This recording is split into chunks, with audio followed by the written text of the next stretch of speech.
नमस्कार। World news में आज अमेरिका और ईरान के बीच जंग को लेकर सस्पेंस बढ़ता जा रहा है।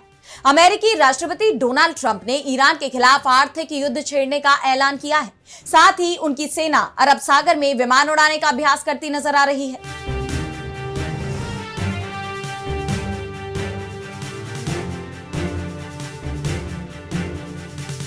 अमेरिका के रुख को देखते हुए ईरान ने भी कड़ी चेतावनी दी है कि वो हर मोर्चे पर अमेरिका को करारा जवाब देने को तैयार है। उसकी सेनाएं पूरी तरह से तैयार है।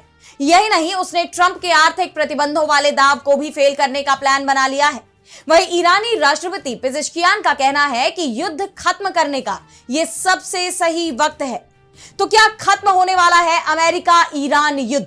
पश्चिम एशिया के मौजूदा हालात पर हम करेंगे विस्तार से चर्चा, लेकिन आइए जरा उन खबरों को भी देख लें जिन पर आगे होगी बात। इजरायल और तुर्की में बढ़ा टकराव। राष्ट्रपति एर्दोआन ने इजरायली प्रधानमंत्री के खिलाफ जारी किया अरेस्ट वारंट। भड़के नेतन्याहू, एर्दोआन को बताया यहूदी विरोधी और तानाशाह। यूक्रेन के राष्ट्रपति जेलेंस्की के होम टाउन क्रीवी रीह शहर पर रूसी सेना का अटैक। 14 लोगों की गई जान, 121 घायल। पहले ड्रोन हमले के बाद राहत एवं बचाव कार्य में जुटे कर्मियों को निशाना बनाकर किया गया दूसरा हमला। बौद्ध मठ पर म्यांमार सेना की एयर स्ट्राइक। फाइटर जेट ने 15 मिनट के अंतर पर 2 बम गिराए। ध्यान लगा रहे 14 लोगों की गई जान। और चलते चलते में देखेंगे अंतरिक्ष में सैटेलाइट्स पर मंडराया खतरा। नासा ने किया बड़ा ऐलान। इन सभी खबरों पर हम विस्तार से करेंगे बात, लेकिन पहले एक नजर हेडलाइंस पर। कब्जे वाले वेस्ट बैंक में इजरायल की सेटलमेंट नीति पर भड़के खाड़ी देश। यूएई समेत 8 देशों के विदेश मंत्रियों ने जारी किया बयान। फलस्तीनी इलाकों में जारी गतिविधियों की निंदा की। सोमालिया ने साइप्रस को लेकर अपना रुख किया साफ। देश की संप्रभुता, स्वतंत्रता, एकता और क्षेत्रीय अखंडता के प्रति अपना पूरा सम्मान दोहराया। तुर्की के साथ विवाद के स्थायी समाधान का किया समर्थन। अमेरिकी राष्ट्रपति ट्रंप ने कनाडा पर लगाया 50% टैरिफ। 3 दिन की बातचीत रही बेनतीजा। पीएम कार्नी ने कहा अमेरिका ने आखिरी वक्त में बदली शर्तें। इमरान खान को जेल में किया गया टॉर्चर। पाकिस्तान के पूर्व पीएम की बहन उस्मा का बड़ा दावा। हाल ही में जेल में भाई से की थी मुलाकात। तो अमेरिकी राष्ट्रपति डोनाल्ड ट्रंप एक बार फिर ईरान पर दबाव बनाने के लिए धमकियों पर उतर आए हैं, लेकिन अब उनकी धमकियां भी बेअसर दिखाई दे रही हैं। ट्रंप ने ईरान के खिलाफ आर्थिक युद्ध छेड़ने की बात कही। सभी देशों से अपील की कि वो भी ईरान पर आर्थिक प्रतिबंध लगाने में अमेरिका का साथ दे, लेकिन ईरान ने इतिहास का हवाला देते हुए ट्रंप की इस रणनीति को पूरी तरह फेल कर दिया। ईरानी विदेश मंत्री अब्बास अराक्ची ने अमेरिका के पूर्व राष्ट्रपति बराक ओबामा का 2012 का एक ट्वीट शेयर करते हुए कहा कि 14 साल पहले इतिहास की सबसे कठोर पाबंदियां नाकाम रही।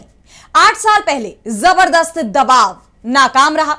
5 महीने पहले बिना शर्त आत्मसमर्पण नाकाम रहा। आज अब तक का सबसे जबरदस्त आर्थिक अभियान, इसका भी नाकाम होना तय है। हमने ये सब पहले भी देखा है, वही बकवास, बस धमकाने वाले अलग है। तो यहां अराक्ची ने ईरान के खिलाफ अमेरिका का पूरा इतिहास पेश करते हुए ट्रंप पर जोरदार तंज कसा है।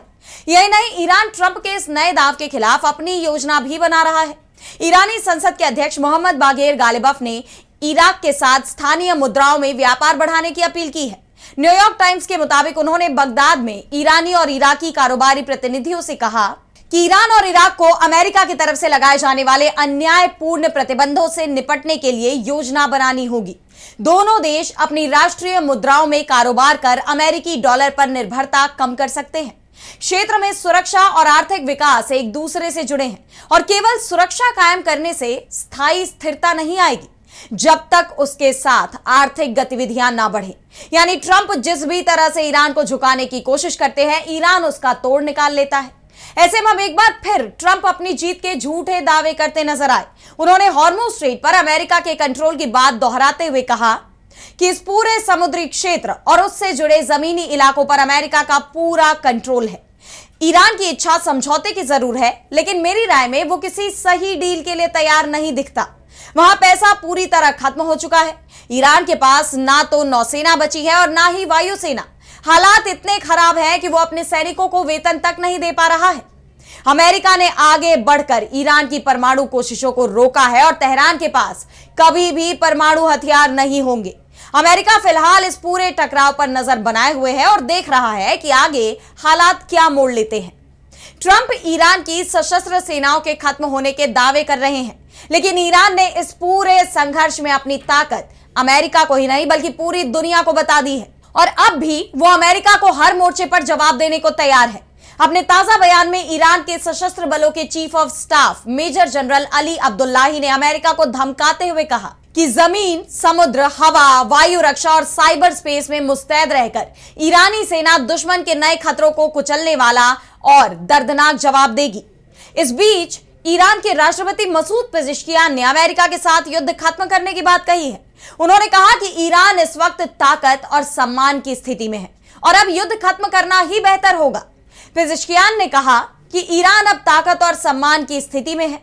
पूरी दुनिया ईरान की जीत को मान रही है और इस बात पर जोर दे रही है कि अमेरिका ने सभी नियमों का उल्लंघन करते हुए ईरान के स्कूलों, अस्पतालों और बुनियादी ढांचे पर हमला किया। इसी वजह से आज पूरी दुनिया में अमेरिका के खिलाफ भारी गुस्सा और नफरत पैदा हो चुकी है। इसके साथ ही पेजेश्कियान ने चेतावनी देते हुए यह भी कहा कि ईरान किसी की धौंस के आगे नहीं झुकेगा। अगर कोई हमला हुआ तो उसका मुंह तोड़ जवाब मिलेगा। दरअसल अमेरिकी सेंट्रल कमांड ने बताया कि उनके युद्धपोत यूएसएस जॉर्ज वॉशिंगटन पर रात में उड़ान गतिविधियां की गई। ये एयरक्राफ्ट कैरियर इस वक्त अरब सागर में है। अमेरिकी नौसैनिकों ने रात के दौरान विमान उड़ाने का अभ्यास किया, जिस पर ईरान ने यह चेतावनी दी है। लेकिन साथ ही साथ युद्ध विराम को लेकर पेजेश्कियान के बयान ने उम्मीद की एक किरण जगा दी है कि क्या अब अमेरिका और ईरान दोबारा समझौते की तरफ आगे बढ़ेंगे। हालांकि इससे पहले भी ये कोशिशें तो की गई, लेकिन वो फेल हो गई। ऐसे में इस बार क्या ये जंग रुक पाएगी, ये देखना होगा। और अब बढ़ते हैं अगली खबर की तरफ, जहां हम बात करेंगे तुर्की और इजरायल के बीच बढ़ती जंग की आशंका की। तो सीरिया में तुर्की की बढ़ती सैन्य मौजूदगी के दावों को लेकर इजरायल भड़का हुआ है। उसकी तरफ से तुर्की को चेतावनी तो दी ही जा रही है, साथ ही साथ वो सीरिया में अपनी सैन्य ताकत भी बढ़ाता नजर आ रहा है। मीडिया रिपोर्ट्स के मुताबिक इजरायल सीरिया में हथियारों की खेप पहुंचा रहा है, जिसे देखते हुए सवाल ये उठ रहे हैं कि क्या वो अब सीरिया में जंग का नया मोर्चा खोलने की तैयारी में है। आप जानते हैं कि बशर अल असद की सत्ता के पतन के बाद सीरिया में रणनीतिक शून्यता आ गई है। तुर्की और इजरायल इस नए राजनीतिक माहौल में अपनी सुरक्षा, क्षेत्रीय प्रभाव और भू राजनीतिक हितों को सुरक्षित करने के लिए सीरिया में अपना प्रभाव और अपनी जमीन मजबूत करना चाहते हैं। यही वजह है कि दोनों ही देश सीरिया में अपनी मौजूदगी बढ़ाते दिखाई देते हैं, जिसके चलते अब तुर्की और इजरायल में ही टकराव के हालात बन गए हैं। इजरायल की तरफ से बार बार तुर्की को धमकाया जा रहा है।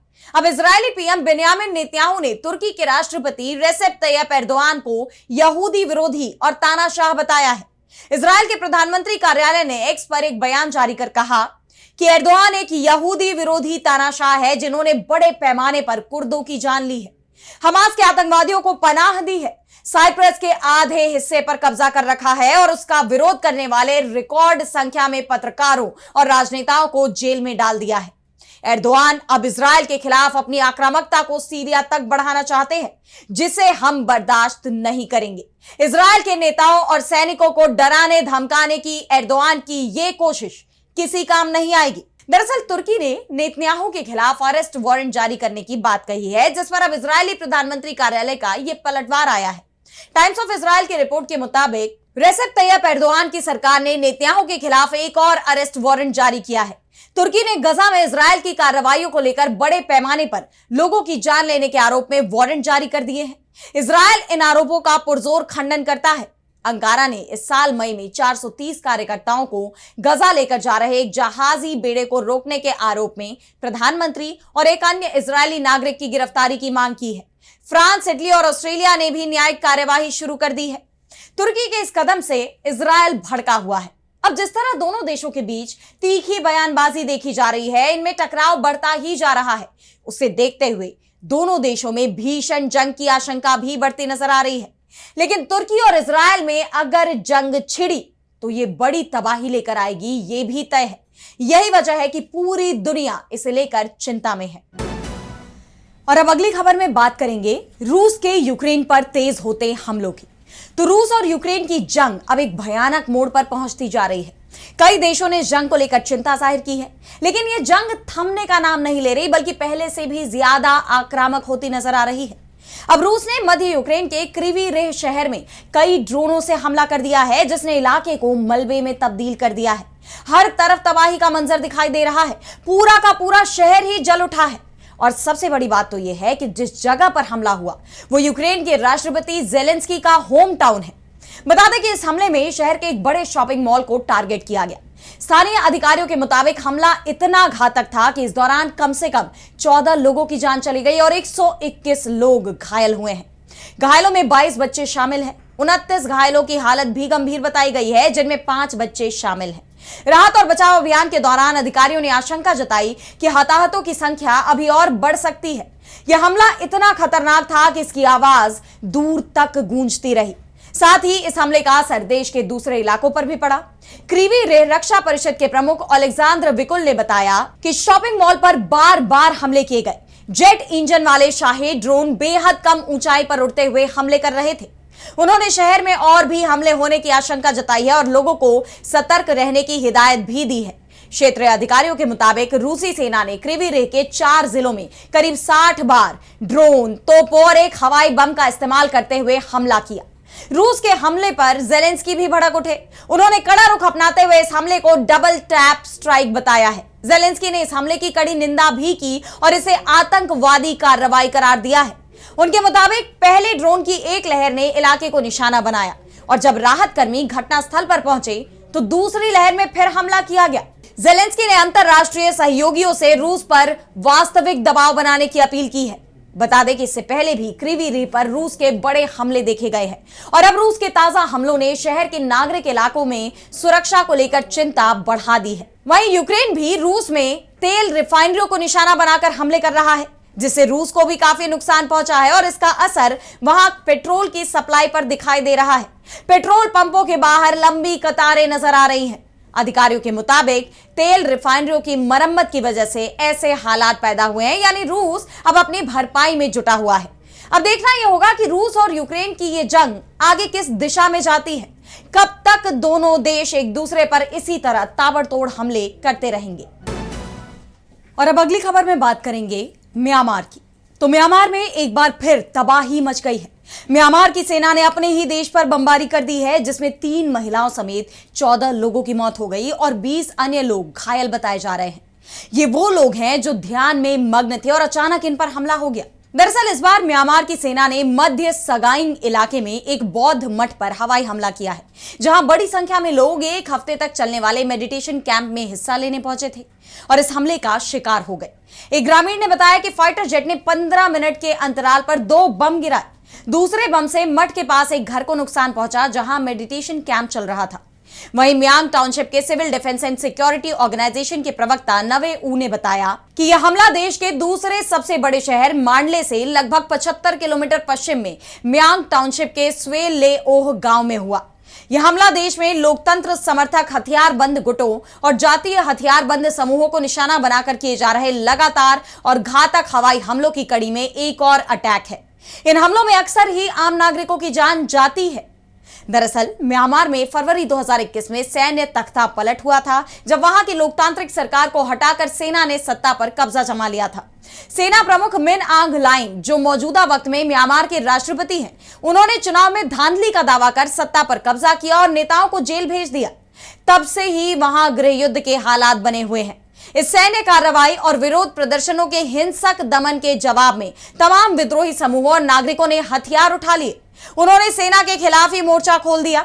स्थानीय नागरिकों ने पीपुल्स डिफेंस फोर्सेस यानी पीडीएफ बनाई और वे पहले से सक्रिय जातीय विद्रोही समूहों के साथ मिलकर सेना से लड़ रहे हैं।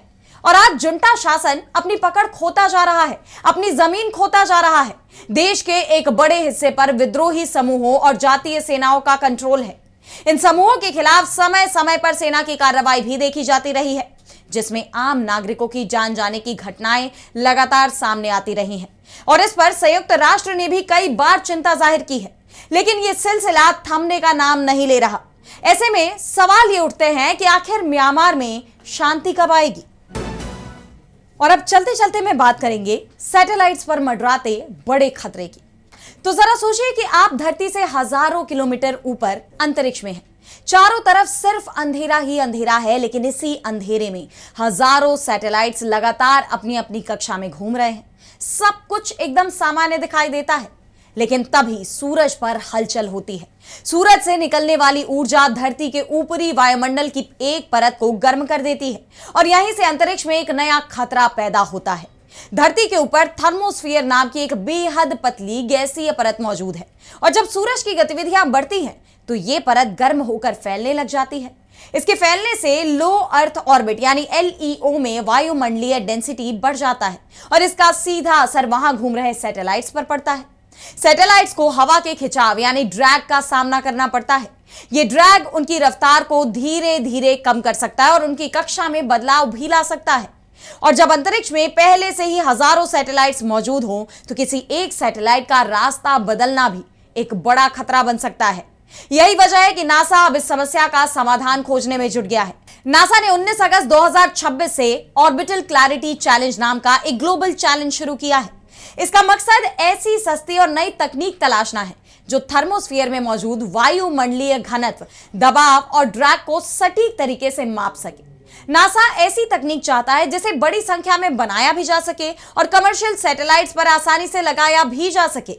अगर ऐसा मुमकिन हुआ तो वैज्ञानिकों को रियल टाइम डेटा मिल सकेगा और यह अनुमान लगाना भी आसान हो जाएगा कि स्पेस वेदर की वजह से किसी सैटेलाइट की कक्षा में कितना बदलाव आ सकता है। इस चुनौती को 3 चरणों में पूरा किया जाएगा और 4 बेहतरीन आइडियाज चुने जाएंगे। जीतने वाली टीमों को कुल $5 लाख यानी करीब 4,78,00,000 रुपए तक का पुरस्कार मिलेगा। इसके अलावा नासा विजेता टीमों को अपनी तकनीक की टेस्टिंग के लिए मुफ्त टेस्ट फ्लाइट की सुविधा भी देगा। नासा का लक्ष्य है कि अगले 12 महीनों में इस तकनीक को अंतरिक्ष में इस्तेमाल करने और सैटेलाइट्स पर फिट करने लायक बनाया जाए। यानी आने वाले समय में अंतरिक्ष का ट्रैफिक जितना बढ़ेगा उसे सुरक्षित रखने की चुनौती भी उतनी ही बड़ी होगी और नासा की ये कोशिश शायद उसी भविष्य की तैयारी है। तो फिलहाल वर्ल्ड न्यूज में आज इतना ही। देश दुनिया की तमाम बड़ी खबरों के लिए आप देखते रहिए DB लाइव और मुझे दीजिए इजाजत। नमस्कार।